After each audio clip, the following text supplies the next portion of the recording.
Tudo bom, meus queridos? Então, dando continuidade para nossos modelos de negócio, nós vamos conversar um pouquinho sobre nossas plataformas multilaterais, certo? As nossas plataformas multilaterais, elas fazem parte de vários e vários negócios, inclusive negócios conhecidos por vocês. E lá no final desse vídeo, a gente vai retomar e vamos conversar sobre um padrão de plataforma multilateral, ok? Então, primeiro ponto, a nossa definição. O que é uma plataforma multilateral, Wagner? Na verdade, uma plataforma multilateral, ou multilaterais, na verdade, a gente usa esse termo, elas unem dois ou mais grupos distintos, porém independentes, de clientes, onde nós temos três pontinhos que nós temos que levar em conta.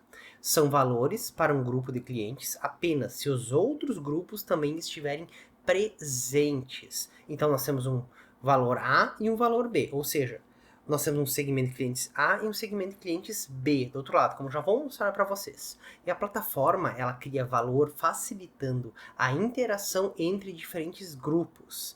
Vocês já vão entender isso nos exemplos que eu vou citar para vocês. Então, uma plataforma multilateral, ela cresce na medida em que atrai mais usuários. Isso é um fenômeno conhecido como fenômeno de rede. E óbvio que esse fenômeno de rede só foi possível com toda a questão que nós tivemos da evolução da internet e da questão da evolução das nossas tecnologias. Como exemplos de grandes empresas, nós podemos citar como modelos que eles utilizaram e alguns utilizam ainda e foram modificando seus modelos, nós temos a questão dos cartões de crédito Visa, né? O próprio Google, que vai ser o nosso exemplo, o eBay, a Microsoft, o Windows, né? E a Financial Times. Mas assim, ó, as plataformas multilaterais, elas são conhecidas por os nossos economistas como também mercados multilaterais, certo? Que são fenômenos que foram extremamente importantes para o mundo dos negócios. Elas existem há muito, muito tempo, mas se proliferaram mesmo com o crescimento da tecnologia da informação, como eu já citei para vocês. E os cartões de crédito como o Visa, a própria Microsoft Windows, né, Financial Times, o Google, o próprio e o Facebook são apenas alguns exemplos de plataformas multilaterais de extremo sucesso.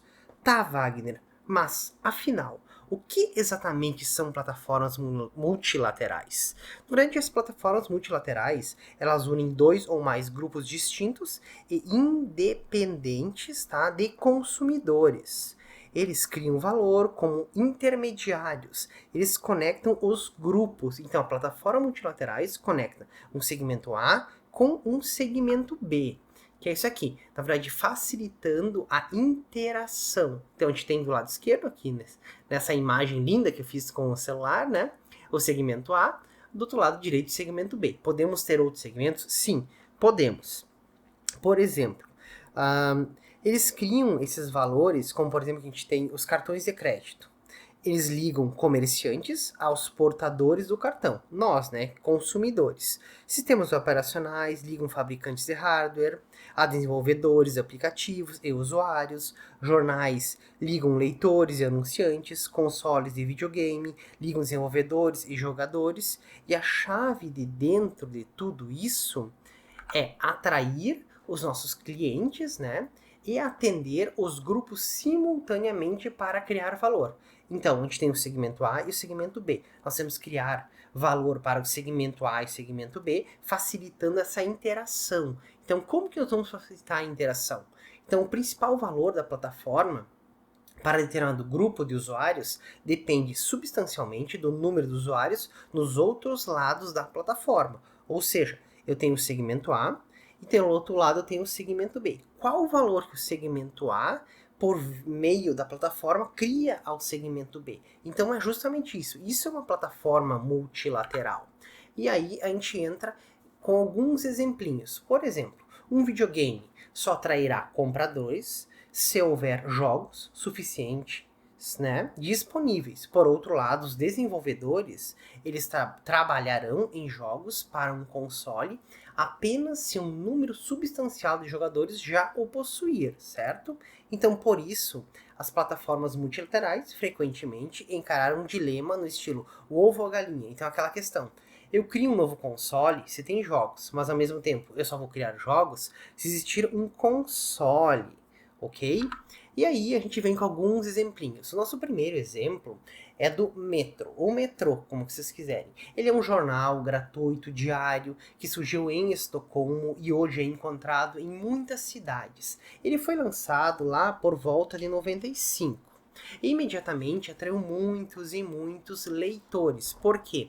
Porque ele era distribuído sem custo algum dentro das estações de trem e dentro do ônibus por toda Estocolmo. Isso permitiu atrair anunciantes rapidamente. Ele ficou extremamente rentável com tudo isso. Outro exemplo é a própria Microsoft, que ela ofereceu seu kit de desenvolvimento, conhecido como SDK, né, do Windows, gratuitamente para encorajar o desenvolvimento de novos aplicativos para o sistema operacional.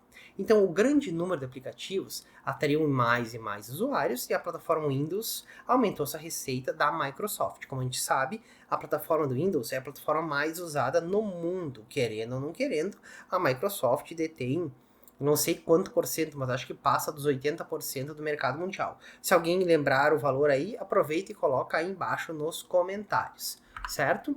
Outro caso que na verdade deu errado foi o PlayStation 3 da Sony, que ele é um exemplo de uma estratégia de plataforma multilateral que foi um tiro literalmente na culatra, tá? Ele saiu pela culatra, porque a Sony, ela subsidiou a compra de cada console pensando na esperança de mais tarde coletar royalties com os jogos. Mas a estratégia, ela teve um desempenho fraco, pois menos jogos de PlayStation 3 eles foram criados e vendidos do que a Sony havia estimado. Pessoal, eu não tô criticando a Sony, tá? Mas assim, ó, isso aqui são dados, lembrando que o material que eu utilizo é do livro do Alexander Osterwalde, conhecido como Business Model Generation, qual tá aí na descrição para vocês comprarem ele. Então assim, isso aqui são dados que pegaram da própria Sony, que a estimativa deles era muito maior do que a venda que eles tiveram, certo? E aí outra questão que a gente fala são os operadores de plataformas multilaterais, eles devem sempre pensar em perguntas cruciais e perguntas diversas, como: podemos atrair um número suficiente de clientes para cada lado da nossa plataforma? Qual dos lados se preocupa mais com o preço? Este lado, ele vai gerar renda suficiente para cobrir esse subsídio, como no caso da Sony? Então, a gente tem o segmento A e o segmento B. E no meio nós temos que ter esse relacionamento entre eles, né? Tentando facilitar sempre a nossa interação. E aí a gente entra com o modelo de negócios do Google, para vocês entenderem um pouquinho mais. Lembram dos nossos novos segmentos? Então, a gente sempre pensou que o Google, no início, eles tinham assim, ó, anunciantes e anúncios direcionados. Mas, no coração do modelo de negócios do Google, está toda a sua proposta de valor, que é fornecer globalmente anúncios e textos extremamente segmentados através do serviço conhecido como AdWords, né? Onde anunciantes podem publicar anúncios e links patrocinados nas suas páginas de busca em redes de conteúdo afiliadas. E os anúncios, eles sempre serão apresentados juntos aos seus resultados, quando uma pessoa utilizar o mecanismo de busca do Google. Então, no Google nós temos nossa proposta de valor e nosso segmento de clientes. De um lado, nós temos o anúncio direcionado para os nossos anunciantes, né? Na verdade, os anunciantes também ligados aos nossos anúncios. Nós temos navegadores da web para busca gratuita e geradores de conteúdo para monetização de conteúdo, no qual o serviço do Google ele atrai anunciantes porque permite a eles direcionar campanhas online a buscas específicas e grupos demográficos específicos. Então, o modelo do próprio Google, ele não só funciona, entretanto, se muitas pessoas utilizarem a busca. Então, ele só vai funcionar se muita gente utilizar a busca. Então, quanto mais pessoas utilizarem o Google, maior será seu anúncio, maior será o seu alcance, né, do seu anúncio, e aí vocês podem fazer aquela relação do valor que será criado para cada anunciante. E é aquela questão, ó, anúncio direcionado para anunciante, né? E qual que é o canal? O canal são leilões com palavras-chave.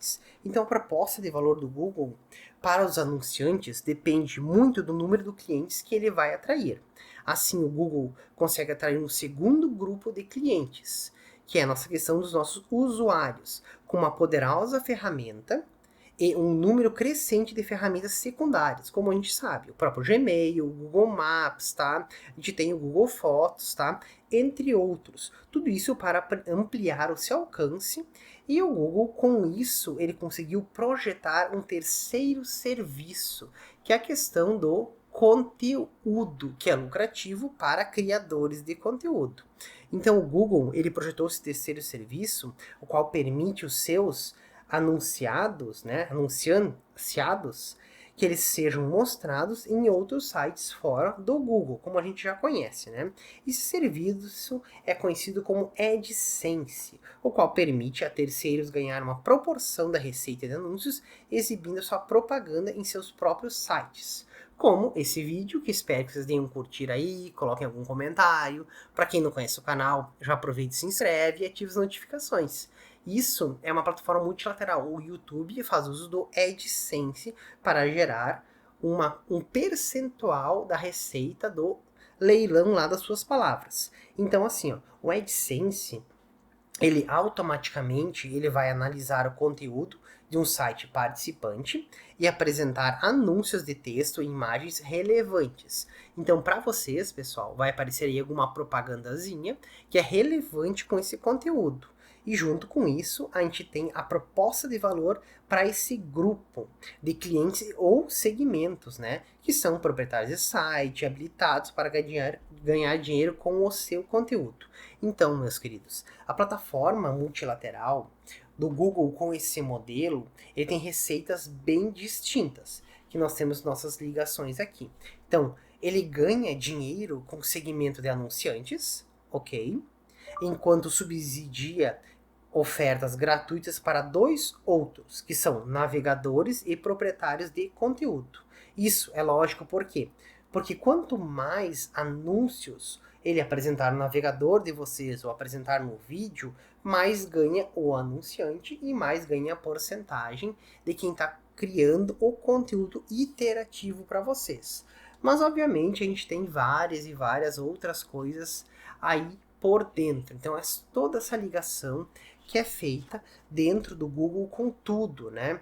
Por exemplo, a questão da receita que é substancial para o Google, que recebe, é o AdWords, porque ele permite melhor continuamente oferecer de forma gratuita ao usuário da ferramenta de busca e o AdSense. Porque pensem só, o que é o AdWords? O AdWords é aquela propaganda que aparece para vocês sempre normalmente do lado direito. E o AdSense são propagandas relacionadas a outros serviços do Google. Então, o AdWords é quando tu paga para colocar a tua propaganda. E o AdSense é quando aparece a propaganda para ti. Então são dois conceitos no qual o Google ganha dinheiro. Então olha só, além da plataforma de busca, liga os anunciantes, né? No navegador web, tu tem a ligação também com o programa de busca. A busca gratuita que nós utilizamos, ela é gratuita porque ela tem, como já diz aqui o próprio, ela é grátis, mas ela nos apresenta conteúdos e propagandas que são apresentadas para nós. E outro segmento que é a monetização de conteúdo, que é para quem cria conteúdo como eu estou criando aí para vocês, no qual são feitas. Na verdade, ela é apresentada de forma grátis, né, em algumas formas, mas em outras formas ela é paga, porque eu posso colocar um vídeo para vocês sem anúncio nenhum, e posso colocar um vídeo com anúncios, no qual são feitos leilões das palavras-chave, as quais têm relacionamento com o conteúdo desse vídeo, como, por exemplo, e aliás, vocês podiam fazer uma coisinha, né? Quem está assistindo esse vídeo, provavelmente no início desse vídeo apareceu uma propaganda. Vai e coloca nos comentários qual propaganda que apareceu para vocês, de acordo com esse conteúdo, que são modelos de negócios, né? E também está relacionado com plataformas multilaterais. Então, assim, pessoal, a gente apresenta esses três serviços que são diferentes do Google. A busca web, que é o google.com, né? Os anúncios, que são o AdWords, e os rendimentos através de conteúdos de terceiros, que é o AdSense, ok? Então, esses serviços, todos eles são baseados em algoritmos de buscas e a combinação altamente, né, que ele faz, na verdade ele faz assim, ó, ele faz uma combinação com as palavras e com o tempo que vocês assistem, faz ligação com o conteúdo que foi criado, com o site, com o curtir que vocês deram, com o número de inscritos. Então, assim, ó, é um algoritmo bem complexo, na qual ele faz essa combinação e faz essa apresentação. Mas para tudo isso a gente precisa de uma infraestrutura gigantesca de TI por parte do Google para apresentar e fazer essas propagandas, né? Então é dessa forma que o Google ele apresenta tudo isso para vocês e dessa forma que eles criaram o modelo de negócio para vocês, né? E é um modelo de negócio que ele vai atualizando e vai modificando durante o tempo. Tanto é que o Google já fez várias e várias modificações, tanto em seu algoritmo quanto em seu modelo de negócio. Tá, meus queridos? E agora a gente vai ver o nosso último pontinho. E o nosso último ponto, meus queridos, é o padrão de plataforma multilateral. Vocês podem olhar para essa imagem aqui que eu dei um print do livro lá. Print não, né? Tirei uma fotinho com o celular. Então a gente pode olhar aqui, ó, nosso segmento de clientes, né? Que nós temos nossa projeção. Então, os modelos de negócio com padrão de plataforma multilateral, ele tem como estrutura distinta essa separação dos segmentos de 2 ou mais segmentos de clientes, mas cada um com sua própria proposta de valor e fluxo de receita. Então nós nunca vamos ter um segmento de clientes, nós vamos ter 1, 2 ou mais segmentos de cliente, mas cada um com seu próprio fluxo de receita. E mais segmentos de clientes podem coexistir dentro do modelo de vocês. É óbvio, tudo se vocês acharem necessário. Como proposta de valor, a gente tem ali, ó, sugestão do valor, que vai gerar para o segmento 1, sugestão do valor, que vai gerar para o segmento 2, sugestão do valor, que vai gerar para o segmento 3. Então, a proposta de valor, ela deve criar valor em 3 áreas, ok? O primeiro, atraindo o grupo de usuários, que é o segmento de clientes, né? Combinando esses grupos e depois reduzindo custos, canalizando a transações através da plataforma. E aí, como fonte de receita, cada segmento, como eu disse, ele produz uma fonte de receita diferente. Então, um ou mais segmentos, eles podem apreciar ofertas gratuitas ou preços reduzidos, subsidiados pelas receitas dos outros. Escolher qual segmento subsidiar pode ser uma decisão crucial para determinar o sucesso ou não do modelo multilateral de vocês. Então, tudo isso deve ser levado em conta. E não posso deixar de falar da nossa atividade-chave, né, e dos nossos recursos principais, onde o recurso principal ele é exigido para este padrão de modelo de negócios, certo? E a gente pode ter 3 atividades-chave, que são, geralmente, o gerenciamento da plataforma, o fornecimento de serviço e a promoção da plataforma, que é gerada para cada um dos nossos segmentos, né? Então, eu posso ter, como eu falei, o gerenciamento da plataforma, que é obrigatório, né? Como eu vou gerir minha plataforma, porque eu estou ligando o segmento A com o segmento B. Promoções que podem vir advindas da nossa proposta de valor de um determinado segmento para um segmento de clientes, né? E também a questão do próprio serviço. Como que eu vou fornecer esse serviço? E aí, como último ponto, nós temos o nosso custo, que a gente nunca pode deixar de falar. Que o custo padrão está relacionado com a manutenção e o desenvolvimento da plataforma. Porque pensem só. Um outro exemplo que nós temos, Uber. Uber é a maior empresa de táxi do mundo. Então ela conecta os motoristas, né, a nós passageiros. Só que sem uma plataforma que seja boa para ambos os lados, o que vai acontecer? Eu vou deixar de usar, né? Porque normalmente quando uma plataforma tranca, não apresenta uma localização precisa, no caso do Uber, né? Me dá um preço que depois pode variar muito, não é bom, eu vou deixar de usar, certo? Então, a questão do custo relacionado à manutenção da plataforma é muito, muito, muito importante nas nossas plataformas multilaterais. Então, meus queridos, a gente fecha aqui. Aproveitando que vocês ainda que aposto que não deram curtir nesse vídeo, viram o celular de ladinho, estão curtindo o vídeo, caiu de paraquedas no canal, aproveita aí, clica e se inscreve no canal e já ativa as notificações para receber um vídeo como este ou um vídeo parecido. E tudo vai depender do algoritmo do Google que vai apresentar para vocês, certo? E não esqueça do mais importante de tudo, que depois que você aprende, tudo fica mais fácil. Abração e até o próximo vídeo, meus queridos.